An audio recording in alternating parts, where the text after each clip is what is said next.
7월 10일 강아랑이 전해주는 정치권의 뜨거운 말말말 강아랑의 정치랑입니다. 오늘 첫 번째 주제는 불편한 동거 끝입니다. 그간 국회 상임위에서의 설전을 비롯해 정치 중립성 논란이 불거졌던 이진숙 방통위원장이 결국 국무회의에서 배제된 가운데 대통령실이 직접 그 사유를 이렇게 밝혔습니다. 국무회의에 참석해 개인의 정치적 입장을 지속적으로 표명했습니다. 개인 소셜미디어에 자신의 정치적 견해를 게재해 공무원의 중립 의무 위반 행위를 거듭했습니다.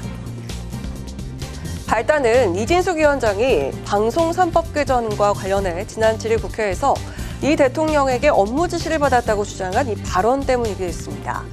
하지만 대통령실은 이를 부인했고 이 대통령은 다음 날 국무회의에서 비공개 회의 내용을 개인 정치에 왜곡해 활용해서는 안 된다고 이 위원장을 질타한 바 있습니다.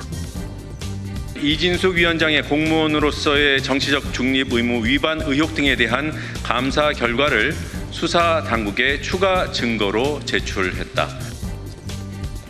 이처럼 민주당은 이 위원장의 자진 사퇴를 촉구하고 국가공무원법 위반 혐의 수사를 주장하면서 전방위 압박에 나선 상황입니다. 일각에선 이진숙 위원장의 거침없는 행보의 이유에 대한 이런 해석도 나왔습니다. 본인이 새 정부의 뜻에 맞게 좀 처신을 해줬던 것이 좋을 것 같은데 그걸 조금 악용한 측면이 있기 때문에 내년에 선거를 목표를 두고 저런 식으로 강경하게 일부러 국민들에게 이미지를 각인시키고 있다고 하는 이런 상황들을 고려하면 어떤 가장 중립성 또 도덕성이 요구되는 방통위원장의 자리에서 물러나는 것이 저는 옳겠다는 생각입니다. 이진숙 위원장은 국무회의 배제 결정에 대해서 개인적으로 아쉬움을 밝히면서도 현행법상 임기는 내년 8월 24일까지인 만큼 남아있는 동안 충실할 것이라면서 여권의 사퇴 요구를 일축하고 있는 상황입니다. 그렇지만 그 과정에 이르기까지에 아시지 않습니까? 방통위원장에 취임하기도 전에 탄핵 폭주를 했었죠. 그런 앞에 상황을 다 빼버리고 이진숙 위원장이 한 말만 가지고서 이렇게 평가하는 것은 좀 억울한 측면이 있다라고 생각하고요. 임기 보장되고 또 본인에게 부여된 법률상의 권한을 행사할 수 있도록 해주는 것이 그게 민주정부라고 저는 봅니다. 전 정권에서 임명된 방통위원장과 현 대통령실과의 불편한 동거 속 국무회의 배제 결정과 여당의 자진 사퇴 촉구부터 이진숙 위원장의 자기정치 의혹까지 이번 국무회의 배제를 둘러싼 여파는 한동안 계속될 것으로 보입니다. 자, 이어서 오늘 두 번째 주제는 청문 정국 전초전입니다. 이재명 대통령이 지명한 장관 후보자들에 대한 인사청문회가 오늘 14일부터 18일까지 닷새간 진행됩니다. 하지만 벌써부터 여야의 신경전이 뜨거워지는 분위기인데요. 내각의 조속한 구성에 힘쓰겠습니다.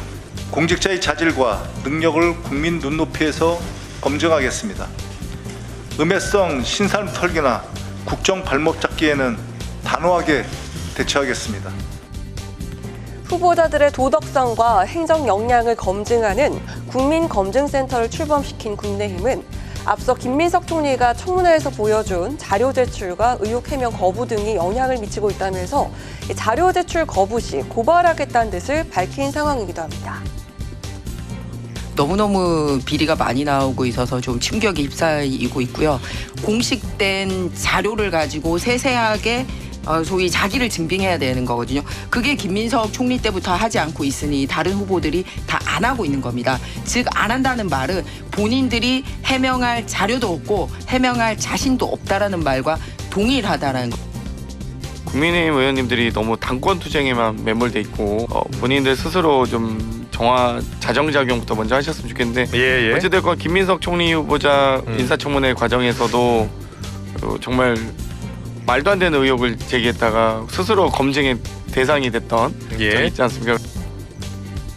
특히 국민의힘과 개혁신당은 강선우 여성가족부 장관 후보자의 보좌관 갑질 의혹과 이진숙 교육부 장관 후보자의 제자 논문 표절 의혹 등을 맹공하면서 자진 사퇴를 촉구했습니다. 강선우 후보자가 5년간 40여 명이 넘는 보좌진을 교체했다고 합니다. 보좌진을 집사처럼 부렸다고 하는데 이 갑질 의혹이 사실이라면 퇴의원 자격도 없다고 생각합니다.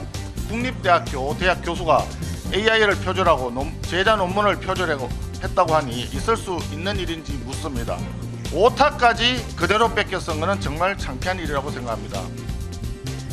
특히 국민의힘의 낙마 1호 대상으로 꼽고 있는 이진숙 교육부 장관 후보자는 제자 논문 가로채기 의혹을 비롯해서 자녀의 불법 조기 유학 의혹 등 각종 논란이 확산되면서 여당 내부에서도 우려가 커진 분위기로 전해지고 있습니다.